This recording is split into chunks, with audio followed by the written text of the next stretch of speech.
이번 강의는 수문학 제3장, 3장의 주제는 하천 유역 분석입니다.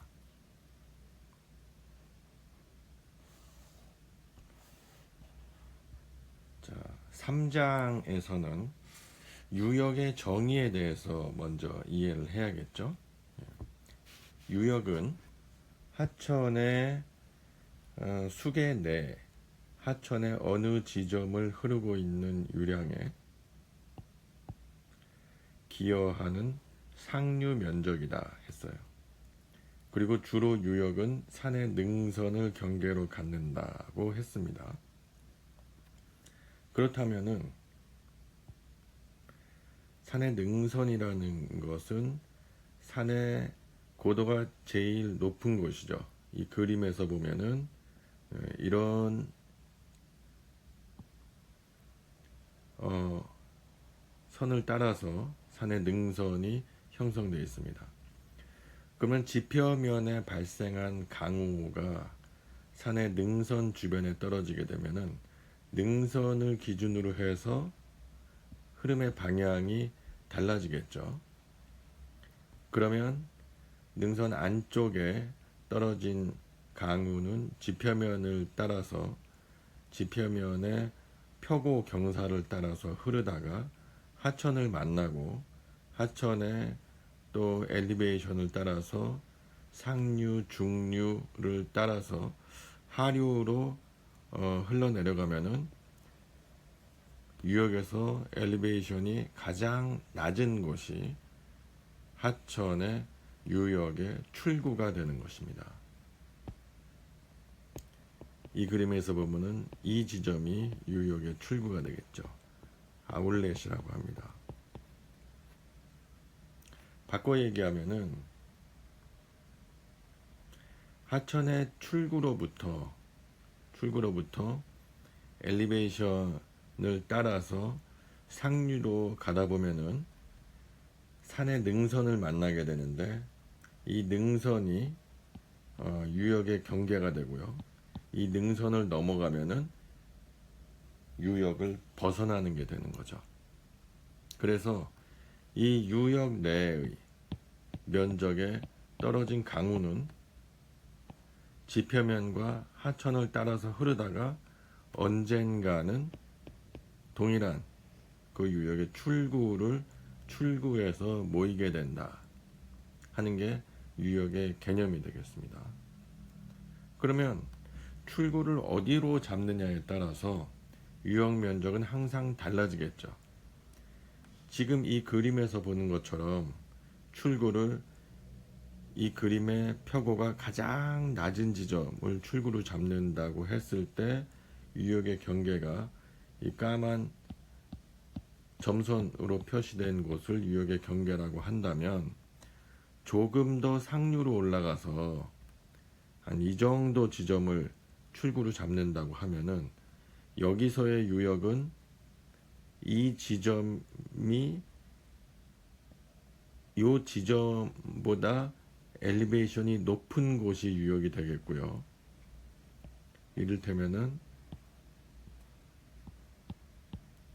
이렇게 형성되는 면적이 요 까만 상류 출구 2라고 합시다. 하류를 출구 1이고 요 출구 2의 유역 면적은 이 출구 2보다 고도가 높은 지표면 그리고 상류의 최상류의 산의 능선을 경계로 하는 면적이 출구 2의 유역 면적이 되겠다. 항상 유역은 출구를 기준으로 해서 유역 면적이 항상 달라지게 된다 하는 겁니다.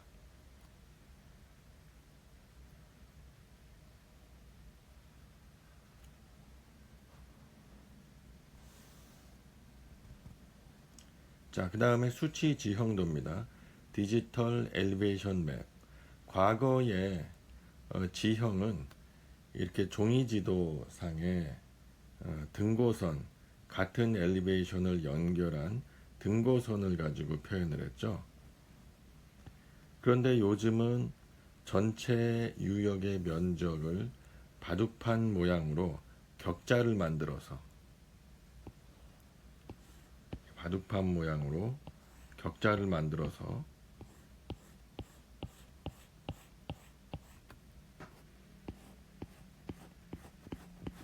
각 격자 내에 그 격자의 대표 수치 표고를 입력을 해주면 각 격자마다 표고값을 갖게 되는 거죠.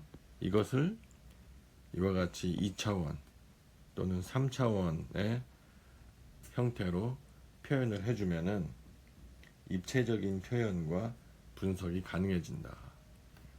그래서 수치 표고 모형 디지털 엘리베이션 맵을 간단히 줄여서 DEM이라고 하고요. 이 DEM을 통해서 지형의 입체적 표현과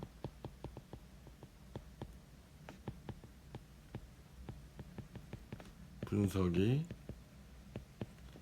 가능해지게 되었다.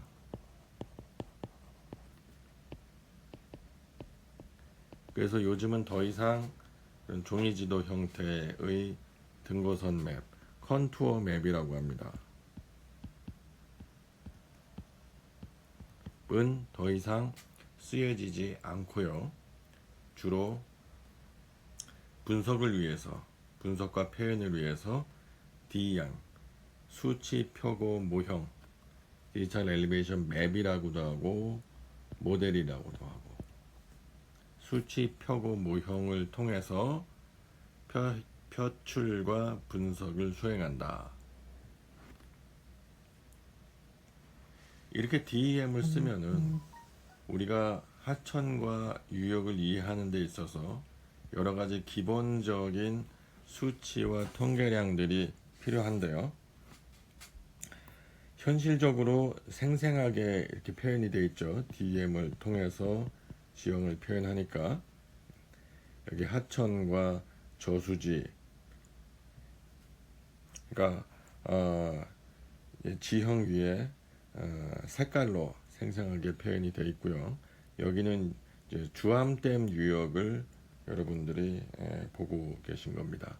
그래서 이 DEM 수치 표고 모형을 쓰면은 유역의 면적이라든지 또 유역의 둘레, 그리고 평균 표고, 평균 경사, 그리고 여러 가지 이제 형상 계수라든지 또 하천으로 가서 좌안과 우안의 유로 연장, 그리고 하천의 총 길이라든지 출구점의 표고, 시작점의 표고, 이런 값들을 일일이 옛날처럼 지도에서 찾는 게 아니라 컴퓨터를 통해서 수치 지형도로부터 간편하게 계산해낼 수 있다.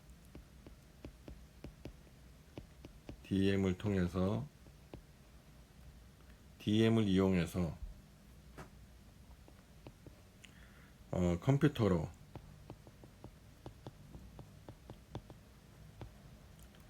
유역과 하천의 특성을 정밀하고 쉽고 정밀하게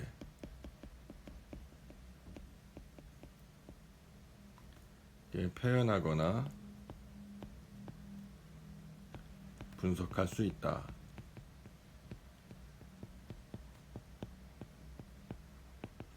네.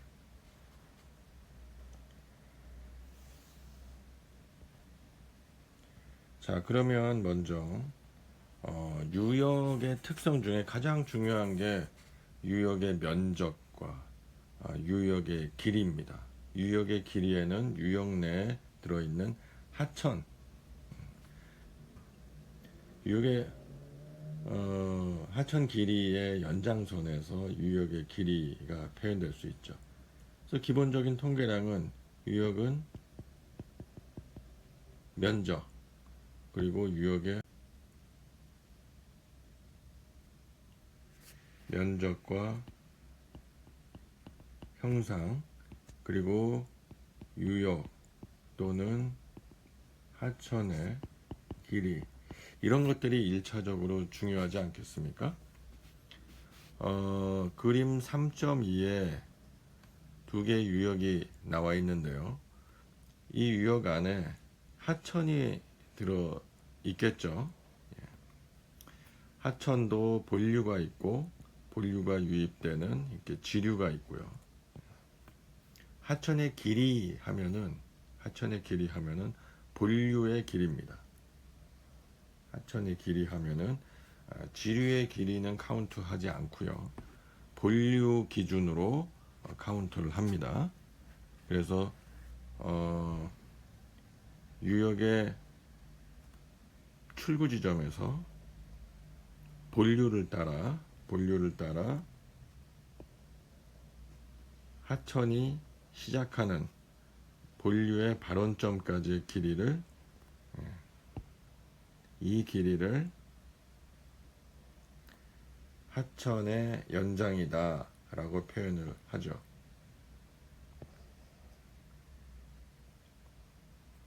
그런데 요 하천의 발원점에서 요 유역의 경계까지 이 지형을 따라서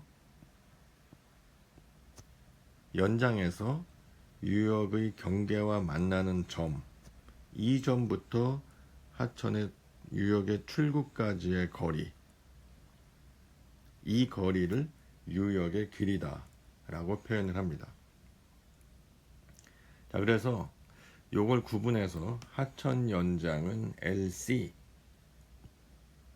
유역의 길이는 L, 이렇게 표현을 한다 하는 거죠.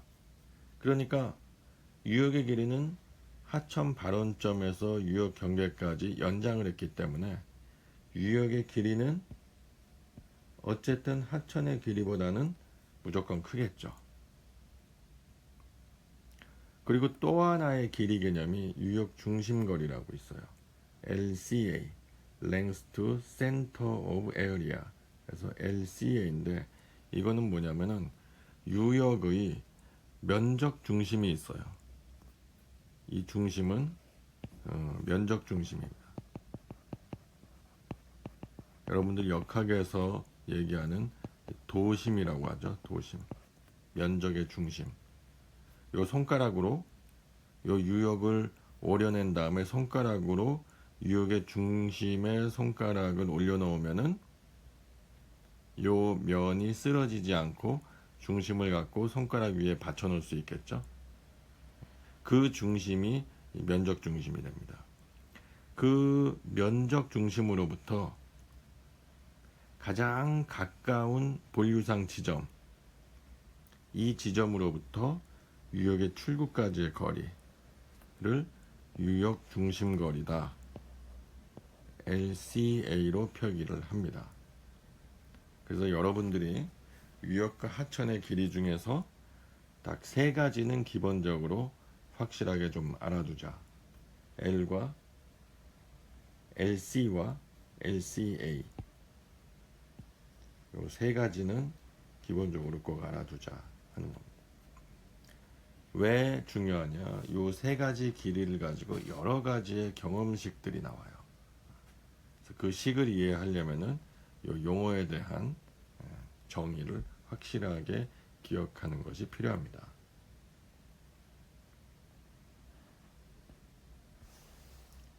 그 다음에 유역에서 발생하는 유출이라든지 수문학적 특성을 이해하려면은 유역의 면적 길이 외에 유역의 형상에 대한 이해가 필요해요.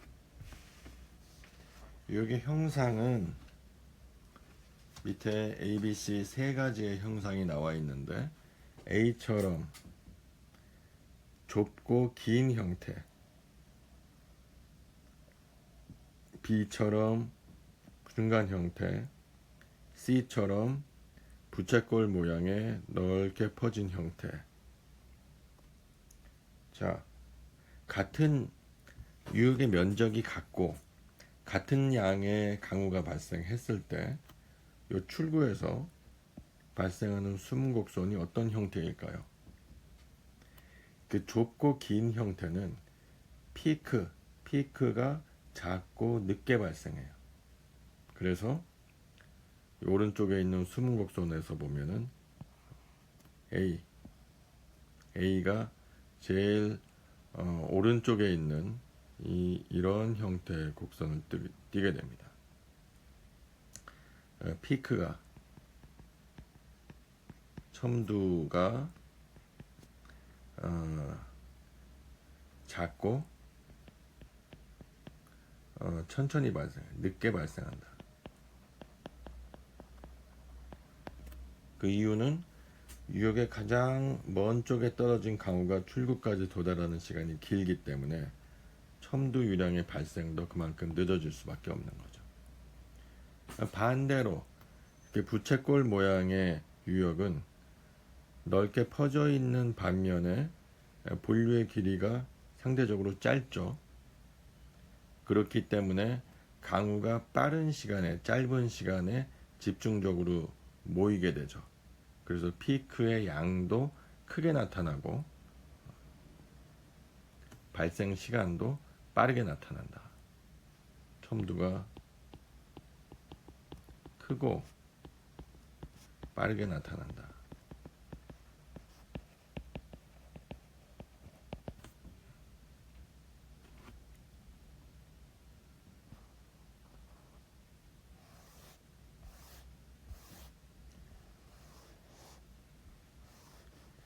그래서 실제 유역을 가지고 한번 살펴보면 강원도 한강의 상류 중에 평창과 정선 유역이 있어요. 관측소 이름인데 관측소 이름을 가지고 유역의 명칭을 부여해 보면은 평창과 정선 두 개의 유역이 서로 인접해 있는데 유역의 크기는 정선 2가 한 3배 정도 커 보입니다. 평창 유역이 688, 정선 유역이 1671이니까 한 2배, 2.3배 정도 큰 것 같네요. 그런데 모양이 상당히 대조적이죠. 평창은 비교적 좁고 긴 형태. 출구를 기준으로 봤을 때 하천의 길이가 길고 이 폭이 좁죠. 반면에 정선2는 출구를 기준으로 봤을 때 이 폭이 상당히 넓습니다. 부채꼴 모양으로 퍼져 있고 어디를 본류로 잡아야 될지 또 애매하죠, 사실. 이렇게를 본류로 잡을 수도 있고 또는 이렇게를 본류로 잡을 수도 있고, 하지만 본류를 2개로 잡을 수는 없으니까 그 어떤 하천을 본류로 잡든 간에 본류의 길이가 면적에 비해서 짧다. 그렇다면은 정선2는 같은 면적에 같은 양의 비가 내린다고 가정을 했을 때는 피크가 크고 빨리 발생하게 되고, 평창 지점은 피크가 늦고 천천히 발생한다. 그래서 아래에 있는 단위도인데, 이거는 단위, 두 개의 그래프는 단위 유량도입니다. 여러분 나중에 자세하게 배울 기회가 있겠지만은 단위 유량도는 표준화한 거예요. 같은 면적에 같은 양의 비가 내린다고 했을 때 정선 유역에 훨씬 피크가 높고 빠르게 나타나고 평창 유역에는 작고 천천히 나타난다 하는 것을 단위 유량도를 통해서 확인할 수가 있습니다.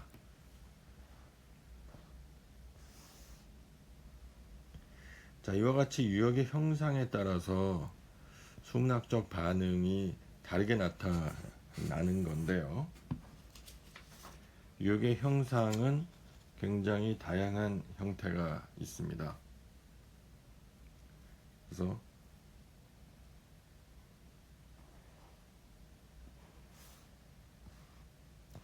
이 수지형 유역, 방사형 유역, 직사각형 유역, 격자형 유역 이렇게 나누어지고 있는데요. 일반적으로는 이제 우리나라에서 흔히 볼 수 있는 유역의 형태는 이런 수지형 유역이 이제 우리나라에서 흔히 볼 수 있는 형태고, 방사형 유역이 잘 없는데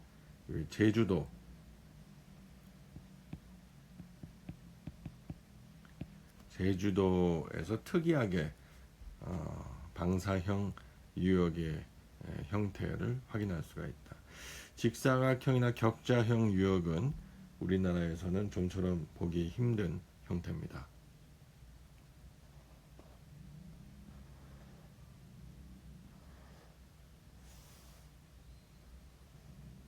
수지형 유역은 가늘고 긴 나뭇가지 형상이고, 평행형 유역은 좁고 긴 하천이 나란하게 흐르다가 하류에서 이제 서로 만나가지고 흘러가는 이런 형태가 되겠죠.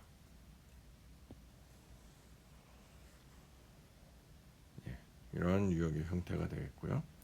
부채꼴 유역, 뭐 우리나라에서 많이 볼 수 있습니다. 이것도 유역이 원형이라든지 부채형, 합류점에서 홍수가 자주 발생한다. 모이니까 부채꼴은 이런 식으로 해서 하천의 길이가 짧고 양쪽에서 모이기 때문에 합류점에서 홍수가 크게 자주 발생하게 되죠. 그 다음에 격자형 유역, 직사각형 유역, 방사형 유역. 방사형 유역이 우리나라 제주도에서 흔히 볼 수 있는 형태다. 그 제주도 하천 유역도를 보면요, 이렇게 타원형으로 되어 있고요. 전체적으로는 제주시가 북쪽에 있고, 남쪽 서귀포시가 있고요. 그리고 가운데 한라산이 있죠. 그리고 이렇게 곰보자국처럼 점점 여기저기 있는 것들이 이제 오름이라고 하는, 오름이 있고 가운데 한라산이, 화산지대라고 볼 수 있죠. 화산지대. 그 가운데에 있는 A점이 말이죠. 삼다수 공장이 있는 그 지역입니다. 아무래도 비가 많이 오고요. 이 지역은 지하수 매장량이 아주 풍부하죠. 그래서 조천읍 교래리에 위치하고 있는데, 조천읍만 해도 연강수량이 한 2000mm가 훨씬 넘는, 우리나라 연강수량이 한 1300mm 정도 되는데 조천읍의 연강수량이 약 2300mm 정도, 강수량이 풍부하다. 제주도가 전반적으로 현무암지대고 지하수가 발달해 있긴 하지만은 모든 지역에 또 지하수 매장량이 골고루 분포해 있는 것은 아니에요. 제주도 가면은 이제 대형 농장들이 많이 있죠. 뭐 요즘 나오는 이제 망고라든지 또 감귤, 천혜향, 그런 이제 열대 특용 작물을 대형으로 재배하는 시설 재배 농가들이 많은데, 그 농가들은 아무래도 농업용수, 지하수를 많이 쓰지 않겠습니까? 그래서 그 농가 시설 재배를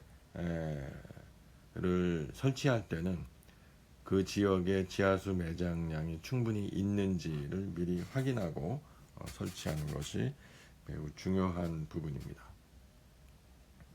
그리고 지형적인 영향으로 한라산 주변에 강수량이 굉장히 많이 발생하는 특별한 지역들이 있는데, 예를 들면은 뭐 윗세오름이라든지,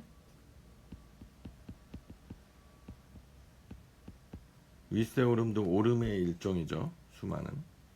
또 진달래밭이라고 있어요. 지명입니다. 이런 데는 뭐 연 강수량이 6,000mm 이상 데는 굉장히 이제 비가 많이 오는, 지형적으로 지형성 강우가 많이 오는 그런 지역으로 알려져 있습니다.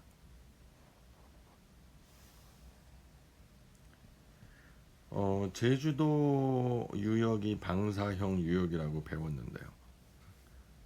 하천이 방사형이긴 하지만 이제 넓은 타원이라고 봤을 적에 이쪽을 단축, 이쪽을 장축이라고 봤을 때 단축을 따라서 남북으로 하천이 발달되어 있는 것이 특징입니다. 그래서 제주도 제주시가 이 정도 형성이 되어 있고요. 이제 고만고만한 하천들이 서로 나란하게 이제 북쪽과 남쪽을 향해서 흐르고 있는데, 가장 이 중에서도 제주시를 흐르는 가장 큰 하천이라고 하면은 이제 한천이라고 있어요. 한천이 그 중에서 가장 큰 하천이다. 특징적입니다. 장축을 따라서 동서방향으로는 하천이 별로 없어요. 그러니까 하천이 없으니까 이제 이런 지역은 어떤 지하수량도 충분치는 않다고 봐야죠. 그래서 어떤 이제 뭐 농업을 한다거나 어떤 큰 도시를 개발한다거나 했을 때는 이제 물이 많은 지역 주변으로 도시가 형성이 되는데, 그래서 비교적 하천의 밀도가 높은 이 제주시라든지 남쪽의 서귀포시,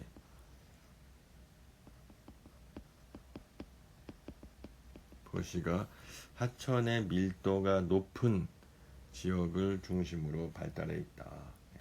서귀포시, 그렇죠?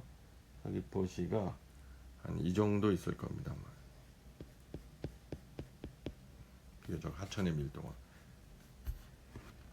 그런 특징을 가지고 있다는 겁니다.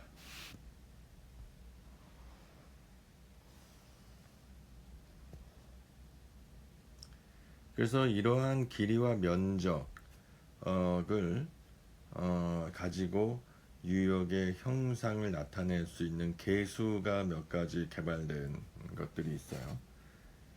먼저 호톤이라는 사람이 개발한 형상 계수는 RF인데 이거는 유역의 면적을 LC는 뭐라고 했죠? 하천의 길이라고 했죠? 본류 길이.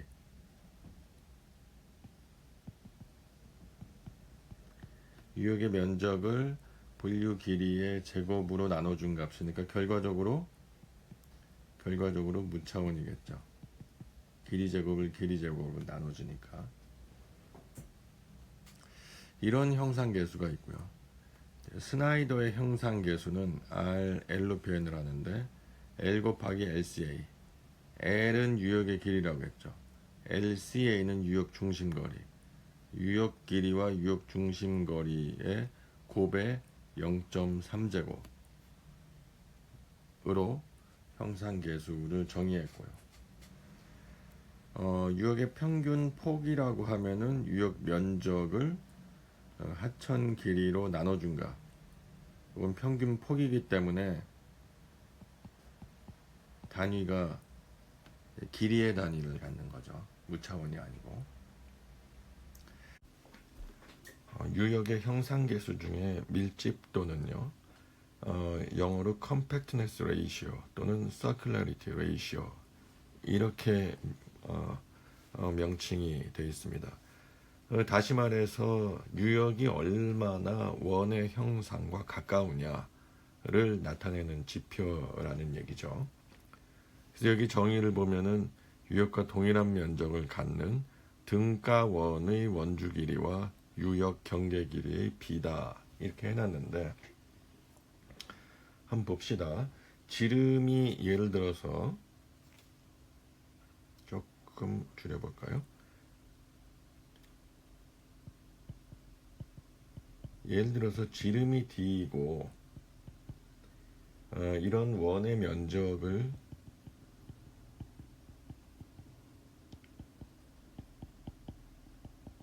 A라 하면 A는 4분의 파이 D 제곱이 되겠죠. 그러면은 D는 루트 파이분의 4A가 됩니다. 그러면은 이걸 이용하면 RC는 어떻게 되겠습니까? 지름이 D인 원의 둘레 파이 D와 실제 유역의 둘레 P는 실제 유역의 딜레예요.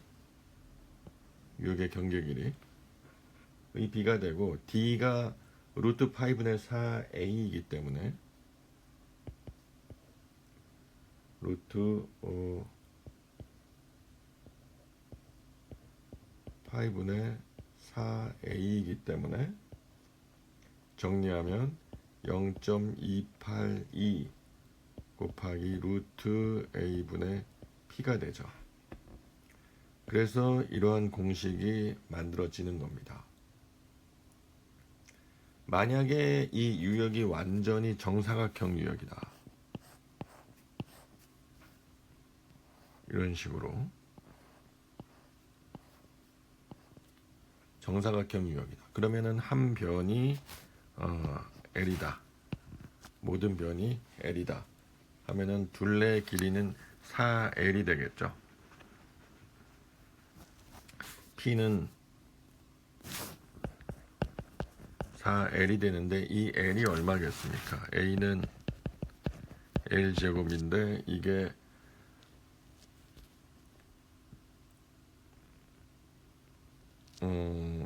A는 L제곱이니까 L은 루트 A가 되는 거죠. 그러면은 RC는 0.282 곱하기 루트 A분의 P인데 P가 4L이고 L이 루트 A니까 0.282 곱하기 루트 A분의 4 루트 A가 되는 거죠. 그래서 이게 루트 A 지워지고 1.13이 되는 거예요. 그래서 만약에 유역이 완전히 정사각형의 형태를 띠고 있다 할 때 밀집도는 1.13이다 라는 겁니다. 그래서 당연히 형상계수가 크고 밀집도가 1에 가깝다는 얘기는 원에 가깝다는 얘기죠. 원에 가까우면 첨두홍 수량이 크고 발생 시간도 비교적 짧은 편이다. 원에 가깝다는 얘기는 넓게 퍼진 부채꼴 형태와 비슷하다는 얘기니까요. 형상계수가 작거나 밀집도가 1보다 훨씬 크게 되면 첨두홍 수량의 크기도 줄고 발생 시간도 지체된다. 이 경우는 좁고 긴 유역이 되겠죠. 좁고 긴 형태. 좁고 긴 형태인데 이 경우에도 2보다 큰 경우는 거의 없다고 그랬어요. 왜 그럴까요? 좁고 긴 직사각형 유역을 생각해 보자고요. 이런 형태죠.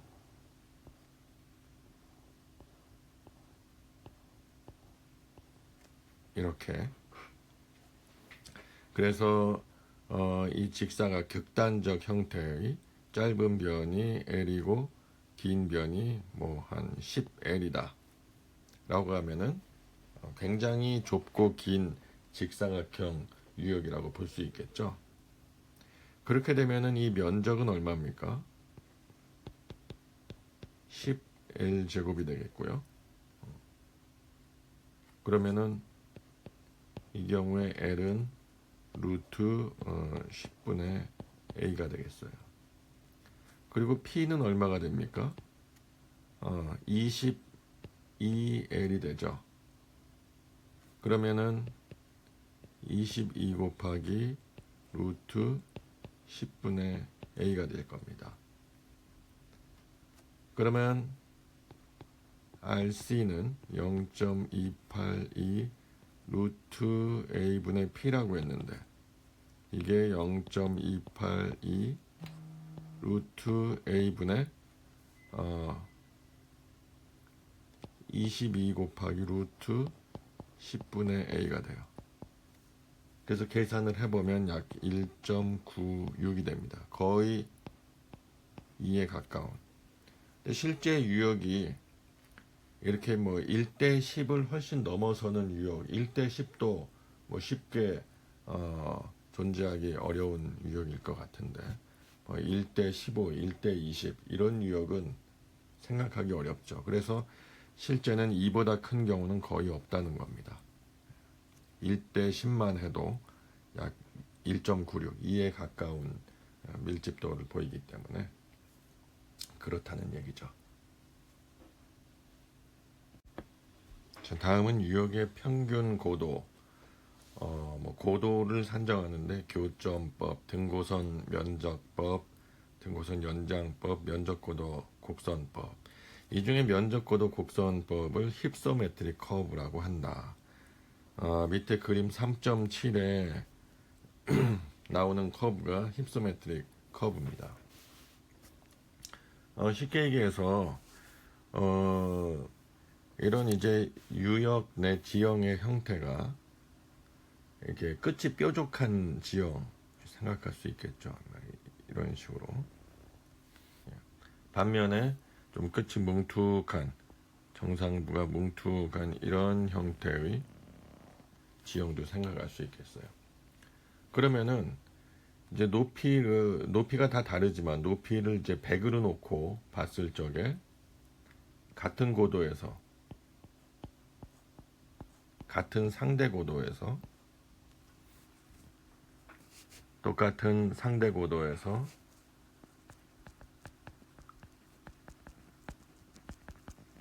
이게 잘랐을 때 형성되는 이 면적을 비교해 보면은 확연히 차이가 나죠. 이쪽이 면적이 작습니다. 오른쪽이 당연히 면적이 크겠죠. 따라서 같은 상대 고도에서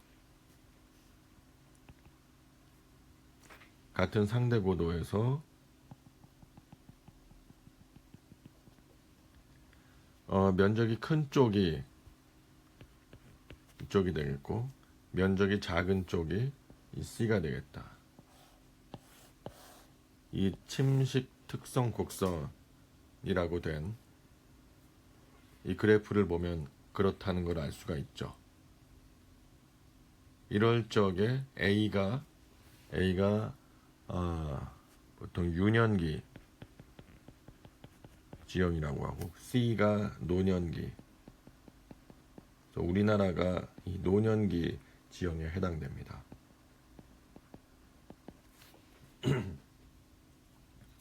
그래서 팀식 특성 곡선을 보고 지형을 판단할 수도 있고 거꾸로 지형에 따라서 침식 특성 곡선이 이렇게 변화. 그러니까 C는 노년기는 지형이 오래됐기 때문에 많은 침식 작용을 받았다. 유년기는 아직 침식 작용을 활발하게 받지 못했다. 노년기 지형이 이제 계곡이 발달한 그런 지형이 되겠습니다. 자, 여기서부터가 이제 하천 분석에 관한 내용인데요. 여러분들이 하천 차수의 법칙을 이해해야 됩니다. 하천 차수의 법칙은 1945년도 호톤이라는 사람이 처음 제안한 방법인데요. 이 그림을 보면은 이 하천이 마치 우리 인체 내로 보면은 혈관계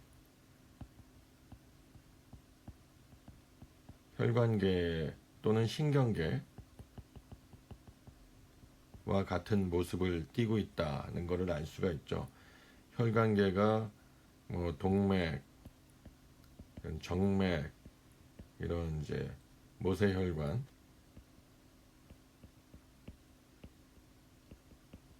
같은 이제 실핏줄로 이루어졌다고 하면은 신경계는 뭐 중추신경계, 또 말초신경계 이렇게 이루어져 있죠. 그래서 보면은 이제 요 하천의 크기에 따라서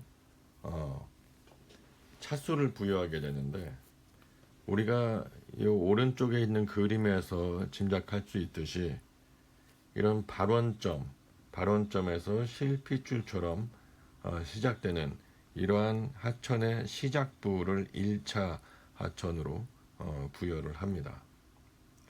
그래서 이제 1차, 2차, 3차, 4차 이렇게 차수를 부여하기 위해서는 전체 하천에 흐르는 구간과 그 하천과 하천이 만나는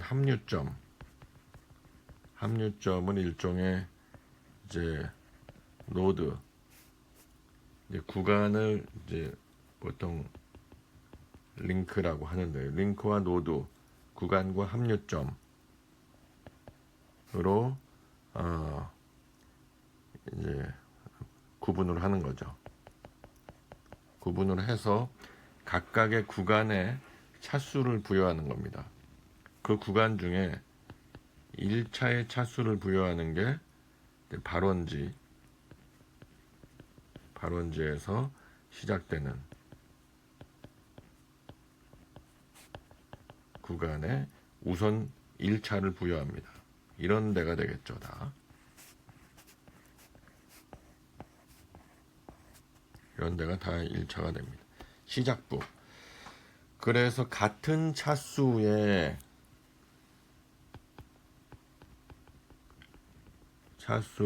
이제 하천이 만나면 그 합류부 이하에서는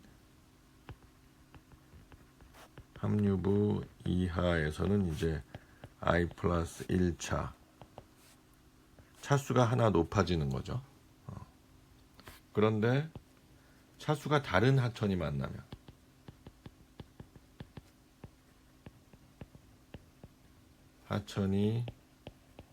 만나면 차수가 높아지는 게 아니라 높은 차수의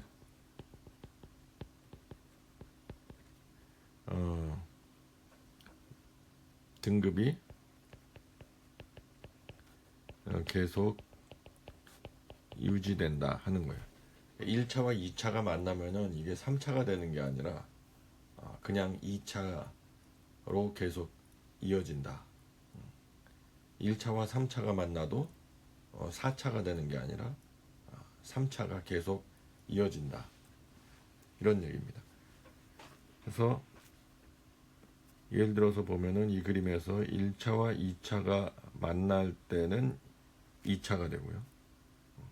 여기서도 1차와 1차가 만나서 2차가 되고, 1차 만나서 2차 되고, 1차 만나서 2차 되고, 이런 식이죠. 1차 만나서 여기서부터 여기까지가 2차인 겁니다. 그리고 1차와 2차가 만나면 그대로 2차가 된다. 1차와 1차 만나 2차인데, 여기서 마찬가지로 2차와 1차가 만났을 때는 그대로 2차가 된다. 2차와 2차가 만나면 3차가 된다. 3차와 2차가 만났을 때는 큰 차수를 따라서 3차가 된다. 이런 식인 거죠. 여기서부터 여기까지도 3차와 3차가 만났기 때문에 4차가 되는 거죠. 2차와 4차가 만나면 그대로 높은 차수를 따라간다. 이런 식으로 모든 하천의 구간에 대해서 차수를 부여합니다. 그럼 이 차수가 어떤 일정한 법칙을 따르고 있다 하는 거죠. 차수를 부여했더니 일정한 법칙을 따라가더라. 그 법칙을 얘기하기 전에 분기율을 정의를 합니다. 52년도 스트랄러가 분기율을 정의를 했어요. 분기율을 가지고 하천 차수의 법칙이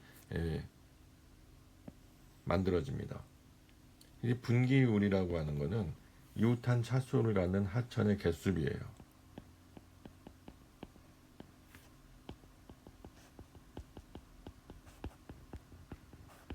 하천의 개수비. 아까처럼 모든 구간에 차수를 부여했더니 1차와 2차 또는 2차와 3차 또는 3차와 4차 간 이웃한 차수를 갖는 하천의 개수비를 정의할 수 있겠죠. 그거를 분기율로 정의를 한 겁니다. 그렇게 해서 분기율을 정해놨더니 어떤 차수를 갖는 하천의 개수가 분기율의 함수로 계산할 수 있더라 하는 얘기죠. 어떤 차수를 갖는 하천의 개수는 분기율과 차수의 함수가 되더라 라는 것을 발견을 한 거예요. 그래서 분기율 RB의 K-, K는 그 유역 중에 가장 높은 차수가 K가 되고요. K는 한번 찾으면 고정되는 값이죠. K-U 제곱의 형태. 그래서 분기율과 차수의 어떤 지수 함수적인 이런 형태를 갖더라 하는 거예요. 그래서 우리가 어떤 유역의 하천의 차수와 그 개수를 카운트 해가지고 모든 차수에 대해서 하천의 개수를 갖고 있다고 하면은 그 통계로부터 RB 값을 찾을 수가 있겠고, 그 다음부터는 RB를 이용해서 특정 차수의 하천 개수 값을 계산해서 찾을 수가 있다는 얘기죠. 자, 먼저 번에서 하천 차수의 법칙에서 RB라는 매개 변수를 가지고 하천의 개수를 산정하는 식을 만들기 위해서는 회귀 분석이라는 방법을 사용할 필요가 있어요. 우리 회귀 분석에 대해서 약간 좀 살펴보겠습니다. 일정한 경향성을 갖는, 관련을 갖는 x와 y 값의 어떤 쌍에 대한 관측 자료를 갖고 있을 때 이걸 그래프 상에 찍어봤더니 이런 이제 파란 점의 분포를 갖더라 하는 거예요. 그러면 이 분포를 봤을 때 x, y는 어떤 일정한 관계를 갖는다는 것을 알 수가 있죠. 그 관계를 어떤 선형의 관계로 가정을 할 수도 있고 비선형적인 관계를 가정할 수도 있는데, 선형의 관계를 가정한다면은 그림에서 보는 것과 같이 까만색 어떤 라인의 형태를 가질 수 있겠고, 이 라인을 대표하는 방정식을 세운다면은 y는 ax 플러스 b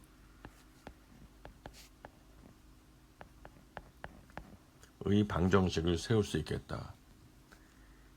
이 방정식을 회귀식이라고 하는 겁니다. 처음에 회귀식을 세울 때는 x와 y의 어, 관측값을 가지고 이 회기식을 만들어야겠죠. 그 관측값으로부터 A와 B 값을 찾는 게 회기 분석의 과정이에요. 자, Y5를 우리가 observation 관측값이라고 하고 Y2를 회기식에 의한 추정값 estimate 했다 해서 Y2로 놓으면은 XI에 대한 어떤 X에 대한 Y의 추정값을 Y2I라 놓고요. 그러면 Y2I는 AXI 플러스 B라는 방정식에 의해서 추정을 할 수가 있겠어요. 만약에 이 회기식이 이 자료의 경향성을 충분히 잘 대표한다고 하면은 관측값으로부터 이 회기식으로 찾은 값, 예를 들면은 이 특정 xi에 대해서 y값은 두 개를 갖게 되는 거죠. 하나는 관측된 값 y5i, 하나는 이 회기식으로부터 추정된 값 y2i. y5i와 y2i 간의 차이가 최소화되는 식이 이 자료군을 가장 잘 대표하는 식이라고 볼 수 있겠죠. 그래서 이렇게 모든 자료에 대해서 두 개의 편차의 제곱의 합이 최소로 되는 A와 B를 찾는 게 우리의 목적인 겁니다. 여기서 Y2I는 AXI 플러스 B이기 때문에 넣고 전개하면 이런 식이 되겠죠. 여기서부터 A와 B를 찾으려면은 이 최소값이나 최대값을 찾는 문제이기 때문에 요 델타 제곱을 한번 A로 편미분한 다음에 0으로 두고 한 번은 B로 편미분한 다음에 0으로 두면은 두 개의 식이 만들어지고요. 두 개의 식을 연립시켜서 풀면은 A와 B에 대한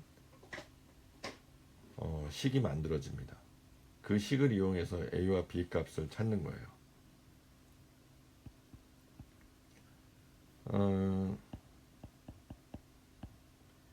델타 제곱식을 A에 대해서 편미분하면 이 식이죠. 편미분하면은 i는 1부터 n까지 2의 yi 마이너스 b 마이너스 axi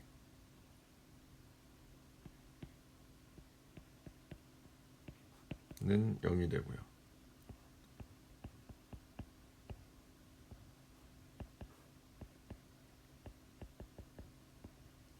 두 배의 yi 마이너스 b 마이너스 axi 마이너스 1은 0. 이 두 개의 식을 연립하면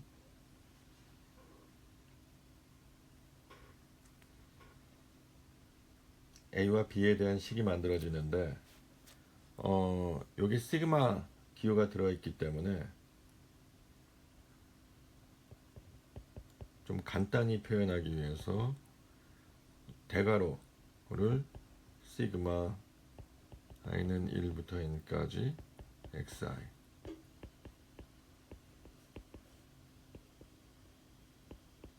1부터 n까지 yi. 그럼 예를 들어서 뭐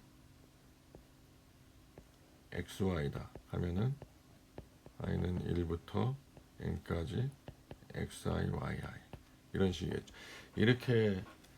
이렇게 놓고 1번식과 2번식을 다시 쓰면은 이거는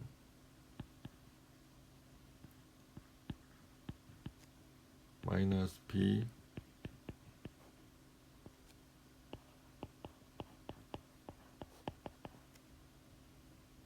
또 아래식은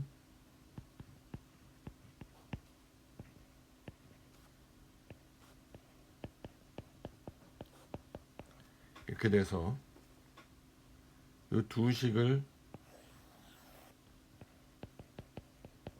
연립하게 되면은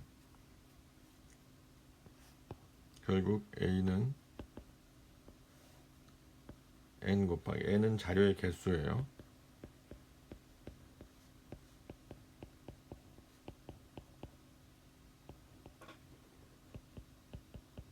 이것도 마찬가지죠. i는 1부터 n까지 제곱인 거죠. n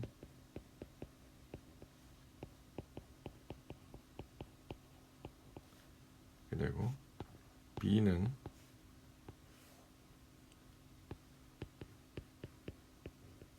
마이너스 x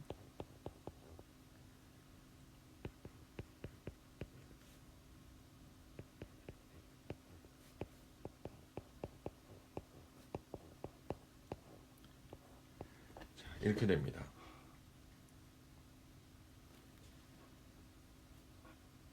자, 우리가 이제 회기식에 대한 내용을 공부했기 때문에 이걸 이용해서 분기율 RB를 한번 찾아보자 하는 거죠. 교재 3.1에 있는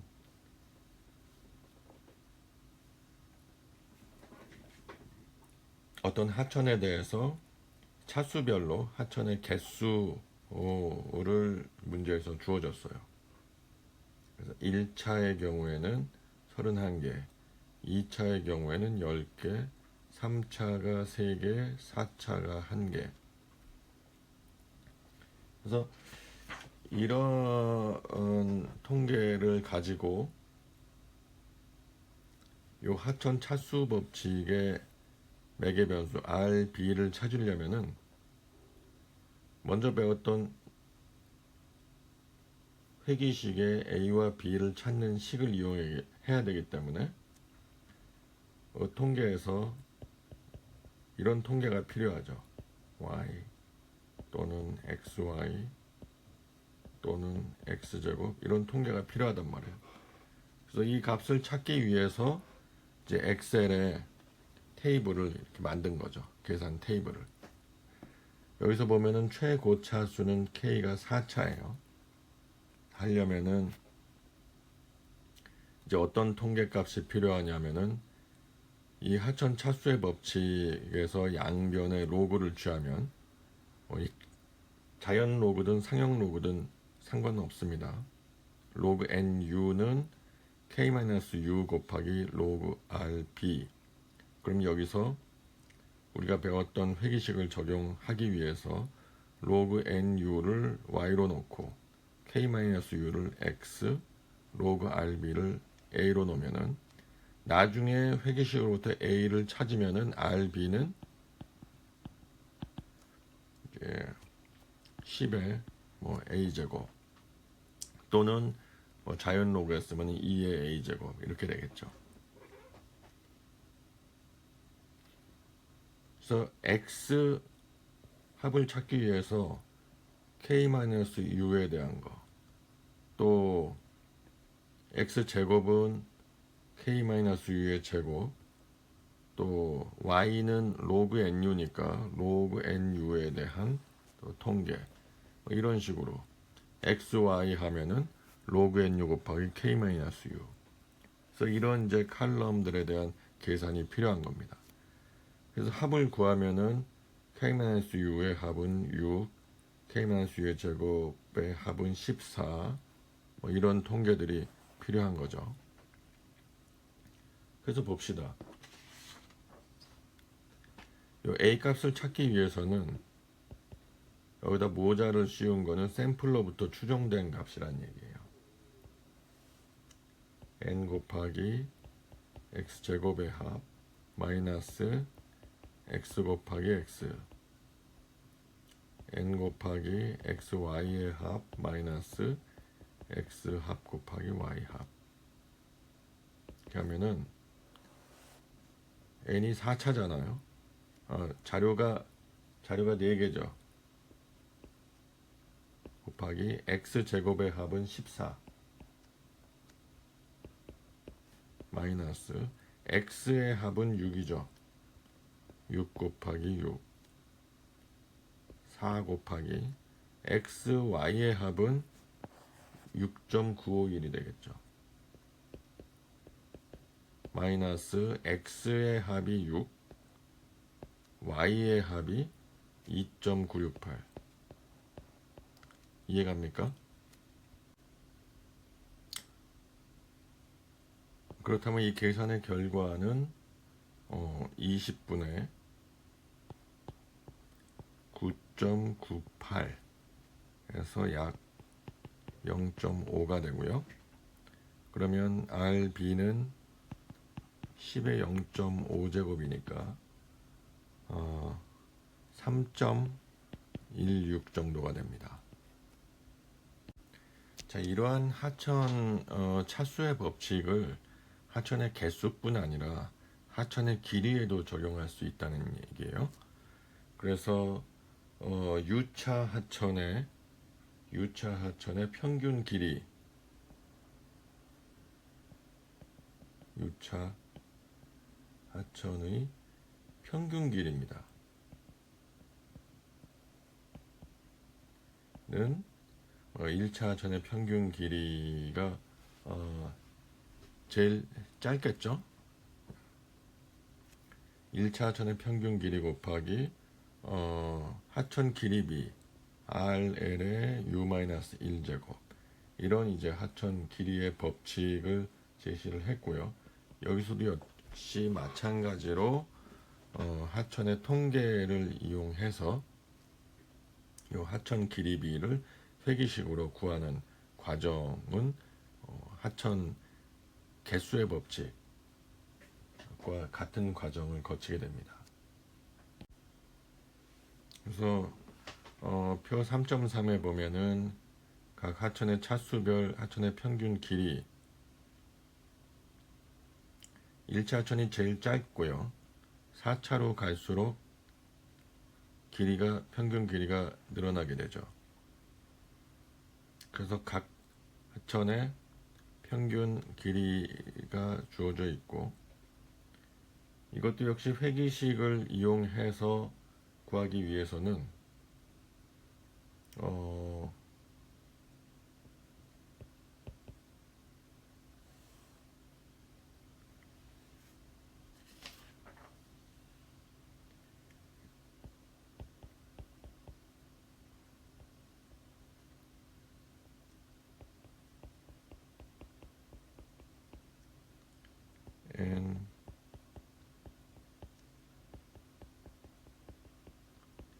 이걸 구해야 되겠죠.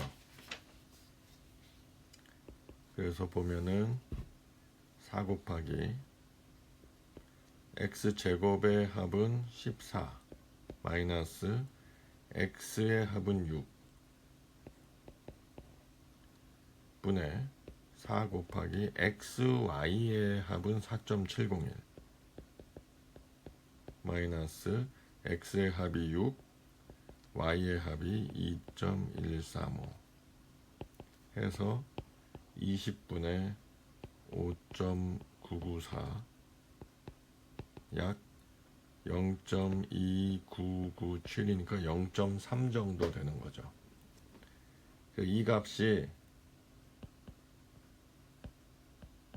로그 RL이 결국 A라는 얘기고 0.297이라는 얘기고, RL은 결국 10에 0.2997제곱 하면은 1.994가 된다.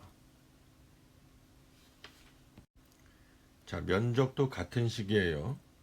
U차 하천의 평균 유역 면적은 1차 하천의 평균 유역 면적 곱하기 RA의 U-1제곱 해서 아래도 같은 요령으로 통계 테이블이 만들어져 있고 로그 RA를 A라 한다면 이게 4 곱하기 14 플러스 6 곱하기 6 분의 N 곱하기 XY 7.285. 여기 마이너스네요. 마이너스 X 곱하기 Y 4.158. 이렇게 하면은 20분의 4.192 해서 0.2096이 됩니다. 따라서 RA는 10의 0.2096제곱 해서 1.620이 됩니다. 자, 하천의 경사입니다. 하천은 유역의 가장 높은 고도부터 가장 낮은 고도까지 복잡한 지형으로 이루어져 있기 때문에 전체적인 유역이나 하천의 경사를 산정하는 방법이 이제 여러 가지 방법으로 지금 제시가 되어 있습니다. 가장 단순한 방법은 전체 하천의 길이를 델타 H, 즉 가장 높은 위치의 고도에서 가장 낮은 위치의 고도를 뺀 값으로 산정하는 겁니다. 이 방법은 단순하기는 하지만은 오른쪽 그래프에서 보는 것과 같이 실제 하천의 경사보다는 다소 급하거나 완만하게 산정될 가능성이 높아요. 따라서 이런 방법의 단점을 보완하기 위해서 다른 여러 가지 방법들이 제시되어 있는 겁니다. 그 중에 하나가 등면적 경사 방법인데요. 이 등면적 경사 방법은 오른쪽 그림에서 보는 것과 같이 표고선의 중앙에 직선을 긋고요. 직선을 그어서 이렇게 선을 그어서 A1과 A2가 같아지는 경사를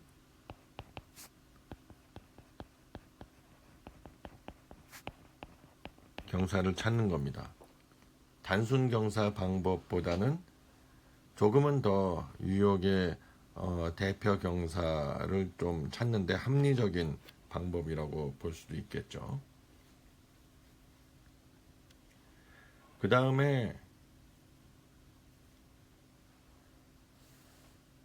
부분 경사 방법은 그래서 단순 경사 방법의 단점을 약간 보완한 방법으로서 전체 하천의 길이를 다 잡지를 않고 10-85 이거는 뭐냐면은 H10이라거나 L10은 상류로부터 최상류부터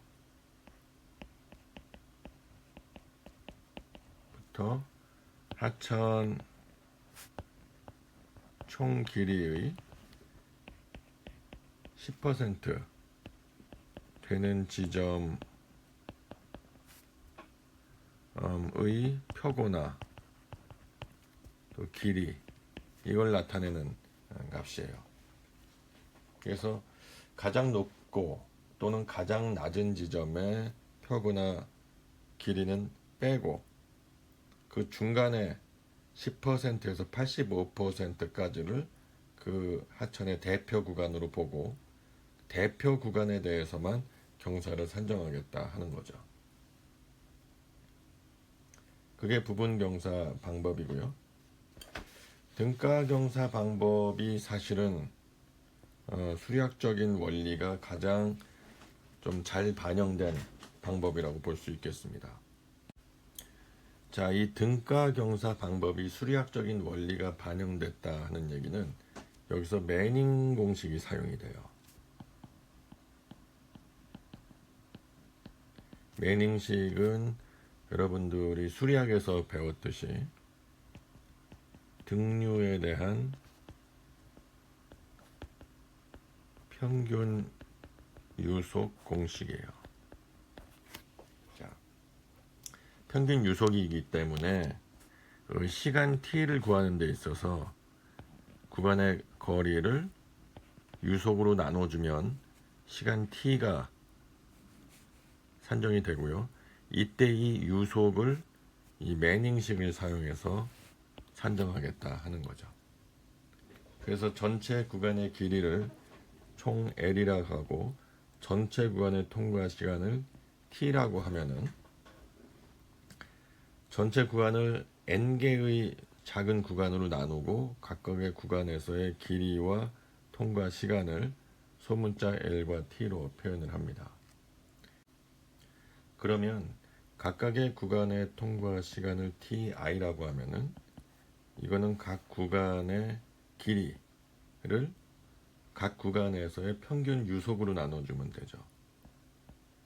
그걸 매닝식으로 쓰면 n분의 1 곱하기 r의 3분의 2제곱 곱하기 각 구간의 경사의 2분의 1제곱으로 해서 c 곱하기 li 곱하기 si의 마이너스 2분의 1제곱으로 표현이 되고요. 당연히 여기서 c는 n분의 1 곱하기 r의 3분의 2의 마이너스 1제곱으로 이렇게 정의할 수 있겠습니다. 그러면 전체 구간에서의 통과 시간은 각 구간에서의 통과 시간을 다 합하면 되는 거죠.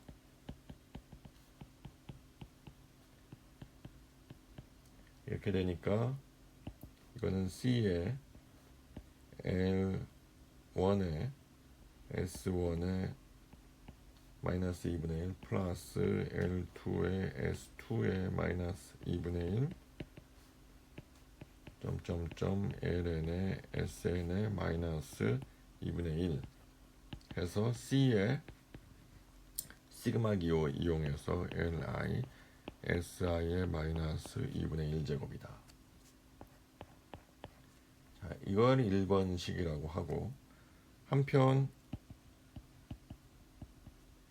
S2를 등가 경사 전체 구간을 대표하는 등가 경사라고 한다면 라고 정의하면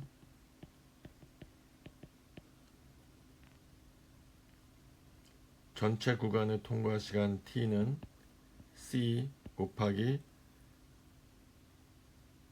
전체 구간의 길이 곱하기 등가 경사의 마이너스 2분의 1 제곱이라고 정의를 할 수 있겠고요. 1과 2가 서로 같아져야 하므로 똑같이 t죠. 서로 같아야 되는 거죠. 이걸 이용해서 등가 경사를 구하면 시그마 li 곱하기 si의 마이너스 2분의 1제곱의 제곱분의 l 제곱의 식이 만들어진다. 자, 예제 풀이는 생략을 하는데 여러분 숙제로 이 예제가 나가기 때문에 직접 엑셀을 이용해서 여러가지 방법의 경사 산정을 직접 수행해 보기 바랍니다. 마지막으로 하천과 관련된 몇 가지의 계수값들을 추가적으로 좀 살펴보면 하천 밀도, 수계 빈도, 하상 계수, 유황 계수 이런 것들이 있는데요. 하천 밀도는 A분의 LT. LT라고 하는 것은 유역 내 하천의 총 연장입니다.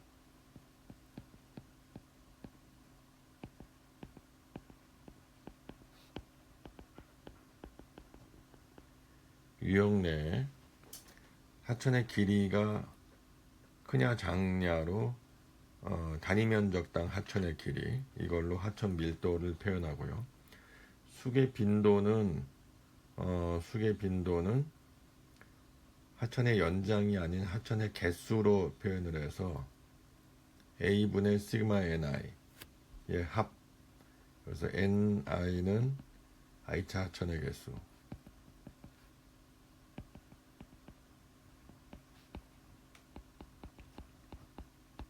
하천의 개수로 밀도를 표현했다, 이렇게 얘기할 수도 있겠죠. 그래서 수계 빈도라고 하고요.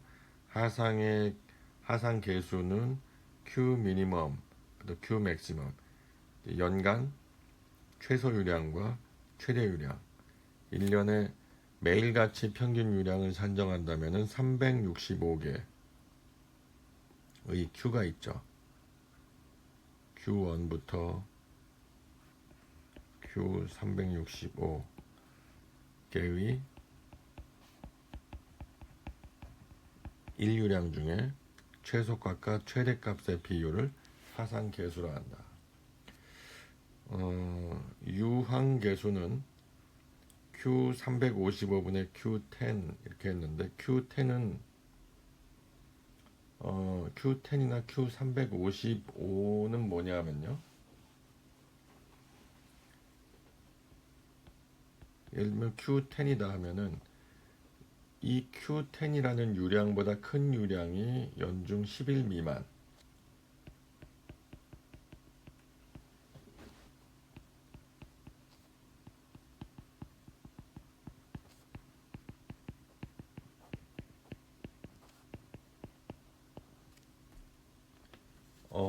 그러니까 작은 유량이겠습니까? 큰 유량이겠습니까? 큰 유량이겠죠. 이거는 홍수 유량을 대표하는 유량이에요. 반면에 Q355면은 이보다 큰 유량이 연중 355일 미만이라니까 이거는 갈수 유량을 대표하는 것이죠. 말을 이렇게 써놓으니까 좀 어려울 수도 있겠는데, 쉽게 얘기해서 확률적으로 해석을 해보면은 연중 355개 유량에 대해서 이같이 분포를 찾을 수가 있겠죠. Q10 같은 경우에는 그 의미가 Q10보다 큰 유량이 발생할 확률이 365분의 10이라는 겁니다. 그러면 Q355 같은 경우에는 Q355보다 큰 유량이 발생할 확률이 365분의 355라는 얘기거든요. 반대로 얘기하면 같은 말이지만 아래쪽에 빗금친 부분의 면적이 365분의 365 마이너스 355는 365분의 10. 그래서 Q10과 Q355는 결국 초과 확률과 비초과 확률을 아래에서 찾냐 위에서 찾냐의 문제로 귀결이 되겠습니다. 그래서 이 유항 계수는 결국 갈수 유량과 홍수 유량의 비로 결정이 되는 계수다. 하천의 어떤 흐름 패턴을 파악하는 데서 상당히 중요한 계수로 활용이 됩니다. 이것으로써 3장 하천 유역 분석에 대한 내용을 모두 마치도록 하겠습니다.